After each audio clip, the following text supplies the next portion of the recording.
Hey guys, welcome back to my channel and happy October. Obviously, Halloween is literally around the corner, which is so exciting. And with Halloween, obviously, comes the Adopt Me update that we get every year. And these updates have to be my favorite, like the Halloween and Christmas updates especially. And I think the pets from them always do the best. On top of that, the mini games are always just so fun. It's literally like a breath of fresh air. But this Halloween update is also like such a good opportunity to profit massively, which is what I'm going to be speaking about in today's video. So I hope you guys enjoy it and find it helpful. And with all that said and done, let's just get right into the video. So first, I want to briefly kind of talk about the pets that have come out. And obviously, as the weeks go on, more pets will be released. But this is just a video for week one. So if you're watching this in the future, it might not be as helpful. Not necessarily the tips that I'm going to be talking about, but overall, it will just be quite outdated. So far, as of week one, we have 4 new pets. And I'm going to start off with the kitty bat. This is a legendary, but you can't buy it. It's a bit of a weird one. I don't feel like we've ever had something like it because it's not Robux, but you also can't get it with the currency. I can definitely go into more depth about it later, but the other legendary that we have is the Phantom Dragon, and that is your typical 1,000 Robux pet. Obviously, you can just purchase that through the Robux shop, or if you want to actually find it, you can go up them piano stairs and it's up there. Then for the uncommon pet, we have the Patchy Bear, which I actually think is so cool. It's giving animatronics. It only costs 10,000 candy, which is expected for an uncommon pet, obviously, and you can find it located in like the main Halloween event area. And then finally, we have the Skelly Bat, which I think is such a cool pet as well. That's an ultra rare, and that one I do believe costs like in between 70,000 and 80,000 candy. If you didn't know where they were located, they're hanging on one of the bridges. I don't know which one it's linked to, but you'll find it quite easily, I'm sure. So obviously, with the return of the Halloween update comes the return of the classic currency, which is the candy corn. I'm going to try to get this video up tomorrow, but as I'm recording this now, it's only been out for a day. So if I'm missing anything, I do apologize. But I do believe the only way that you can get these candy corns is either the mini game, which you can actually see me playing right now, or you can go up to that man with the kitty bats and you can click on that bag thing. I have watched Adopt Me's like official YouTube channel where they did the trailer for it, and they did talk about how there are other ways that we need to find out on how to get them, so feel free to let me know if you know how. But as far as I'm concerned, those two are the main ways. Firstly, seeing as I'm literally playing the minigame in the background, I feel like it's only right to discuss that first and how to get the most candy possible from it. Now personally, I don't really like this minigame. I think, to be fair to Adopt Me, it has like a very high chance of giving you a lot of candy. The most I've ever gotten to, I think, is like room 60 something, and I got like more than 10,000 candy, which is so good, especially just for one minigame. But my issue is it takes so long, so you miss a lot of the tasks that you could be doing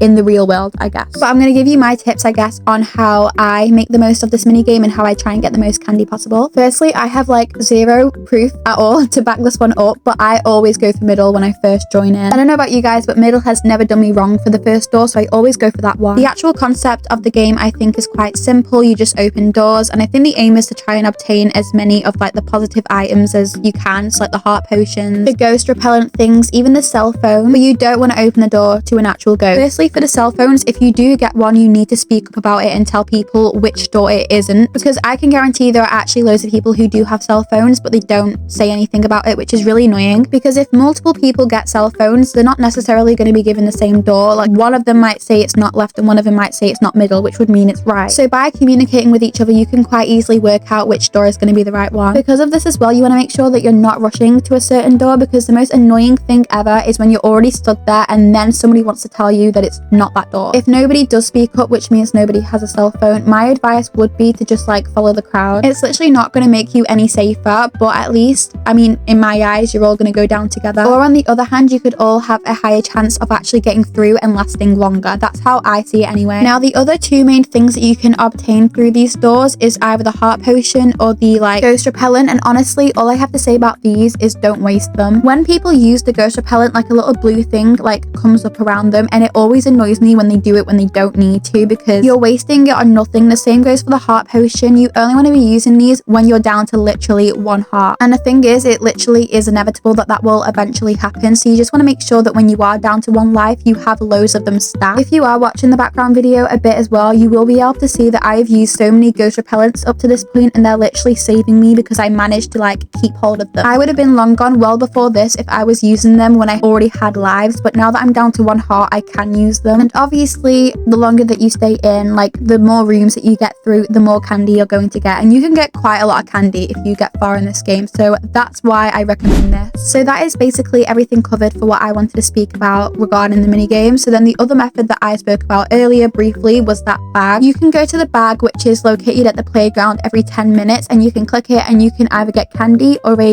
yarn apple. You don't want to forget to do this. I know that it's quite hard sometimes to constantly be on top of this, but I do think it's detrimental. The way I like to do this is I allocate a specific time in the Adopt Me day to go and collect it. I do the same for my money trees. Like whenever my pets need a shower, I go home and then I click on my money tree then so I don't forget. So for example, when I collect my reward from the bag, I usually do that around nighttime. So after my pets sleep, I go straight there. Obviously at the start of the video, I briefly spoke about the kitty bat, and this is obviously the legendary pet that you can obtain for free. And with the yarn apples that you can get from this bag, you can then tame a kitty bat. If you do get a yarn apple and you're wondering like how to tame them, they will appear at the playground every 17 minutes past the hour and every 57 minutes past the hour. But it's not just like simple. You can't just get it as soon as you see them. You have to like tame them over a period of time. I really don't know the best way to explain this. The only way I can think of it is like if you've ever played Flee the Facility, it's similar to hacking a computer. When you're taming it, you've got to click the button at exactly the right time, and I think if you miss it, it gets tamed by 5%, and if you do get it, it goes up by 10%, which is obviously the ideal circumstance. So those are like the main ways that you can get your candy or get like the kitty bat. So the next thing I want to talk about is how you can actually directly profit off of this update, so get rich from it. And there are always two main methods that I stick to, and I always pick either or. If you watched my Summerfest video, you would have already heard this, but either spend your candy straight away and make the neons and mega super quick to trade them for overpays, or save your candy till the end of the update. So I think the most profitable method out of these two is to spend your candy straight away, because these pets are going to be in their prime like as soon as they come out, unless it's the very rare occasion like for example the mini pig or the balloon unicorn where they actually rise in value, but more often than not they're going to decrease. The quicker you are able to make these neon and mega and trade them like straight away, the better offers you're likely going to get. And I feel the obvious way to do this would be to save up age up potions, but that is like a separate tip I'll be going into later. And then as I said before, the other method that you could do is save your candy till the very end of the update and then spend it. Now even though I did say the first method is probably the most profitable way, I still like to do this method because I think it's less stressful. I definitely prefer waiting the update out because for one, like I hate rushing neons and megas. It's like the most stressful thing ever and it will be the death of me. But for two, if you do wait for like all the pets to be released, you can easily see as well which ones are going to be hard to trade and which ones people actually like because you've left it long enough. Just as an example, like when the oxes came out, I'll never forget how much money I spent on all of them boxes. I think I saved up like 50k and I spent all of it on these oxes. It's ridiculous how many I still have since then because they literally haunt my inventory to this day. But because I got excited and I bought them so quickly, like they ended up becoming hard to trade within the first week and then I never got good offers for them. So that is my personal reason as to why I like to wait till the end of the update. I just think it's so much easier to see which pets are going to be in higher demand, but honestly either or will do. My next tip is honestly an interest of your own inventory, and I'm trying to help you save some of your value here. My biggest piece of advice for updates like this is to not trade for any of the new pets, which I know some people are probably going to disagree with, but these type of pets that come out in updates like these, they'll always start off like really high in value and they will just decrease over time. So if you trade for them like immediately, you're going to have to give a really like high offer, which you just will regret, because I've done this so many times and then I always question why I ever bothered because they end up decreasing by so much. As an example, the recent home pass that came out, it obviously had the mini schnauzer, and when that came out that was a 3 point something on Alfred, and that is now a 0.55, and I honestly do think that this is going to decrease even more, and then there's a slight chance it could increase again because it just has that kind of image where it could be an exotic. But what I'm trying to get at here is there's no point trading for them when they first come out because you're just going to have to give a big offer that you don't really want to do if you can just wait and they'll decrease. And if anything, if you can get them without Robux, try and do it that way instead. Like just grind out whatever mini game it is and get it that way. Then if we're looking at this from the other hand, so if you have the pets like